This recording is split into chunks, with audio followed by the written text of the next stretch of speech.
শেখ হাসিনা কি জানুয়ারিতে দেশে ফিরবেন? ভাইরাল ভিডিওর পেছনে চমকপ্রদ সত্য যা আপনি জানেন না। শেখ হাসিনা কি জানুয়ারিতে দেশে ফিরছেন? সম্প্রতি সোশ্যাল মিডিয়ায় এমন একটি ভিডিও ছড়িয়ে পড়েছে যেখানে দাবি করা হচ্ছে সাবেক প্রধানমন্ত্রী শেখ হাসিনা জানুয়ারিতে দেশে ফিরবেন। এই ভিডিওটি এতটাই ভাইরাল হয়েছে যে পুরো দেশ এখন উত্তেজিত। তবে আসল ঘটনা কি? এই ভিডিও কি সত্যি নাকি এটি শুধুই একটি গুজব? আসল সত্য জানুন এখনই। ভিডিওতে দাবি করা হয়েছে শেখ হাসিনা জানুয়ারিতে দেশে ফিরবেন এবং তিনি বলেছেন, আজীবনের জন্য আমি দেশ ছেড়ে যাব না। এমন একটি চাঞ্চল্যকর দাবি শুনে দেশে উত্তেজনার ঢেউ উঠেছে। কিন্তু রিউমার স্ক্যানার জানাচ্ছে ভিডিওটি আসলে পুরনো এবং এর বর্তমান ঘটনাগুলোর সাথে কোনো সম্পর্ক নেই।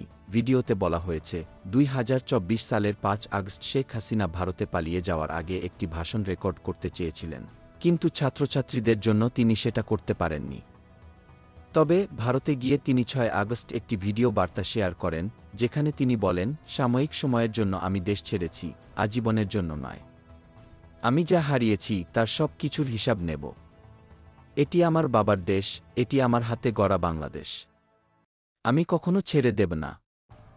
মনে রেখো, দিনটা তোমার ছিল, কিন্তু বছরটা আমার হবে। তবে রিউমার স্ক্যানার জানাচ্ছে ভিডিওটি আসলে ভারতীয় গণমাধ্যম এনআই এর ইউটিউব চ্যানেল থেকে নেওয়া, যা 2024 সালের 7 জানুয়ারি প্রকাশিত হয়েছিল। ভিডিওটির শিরোনাম ছিল India is trusted friend. Bangladesh fame Sheikh Hasina lauds India's role during 1971 liberation war. এই প্রতিবেদনে শেখ হাসিনাকে বলতে শোনা যায়, ভারত আমাদের বিশ্বস্ত বন্ধু। মুক্তিযুদ্ধের সময় তারা আমাদের সমর্থন করেছিল এবং 1975 সালের পর তারা আমাদের আশ্রয় দিয়েছিল। এজন্য ভারতীয় জনগণের প্রতি আমাদের অশেষ কৃতজ্ঞতা।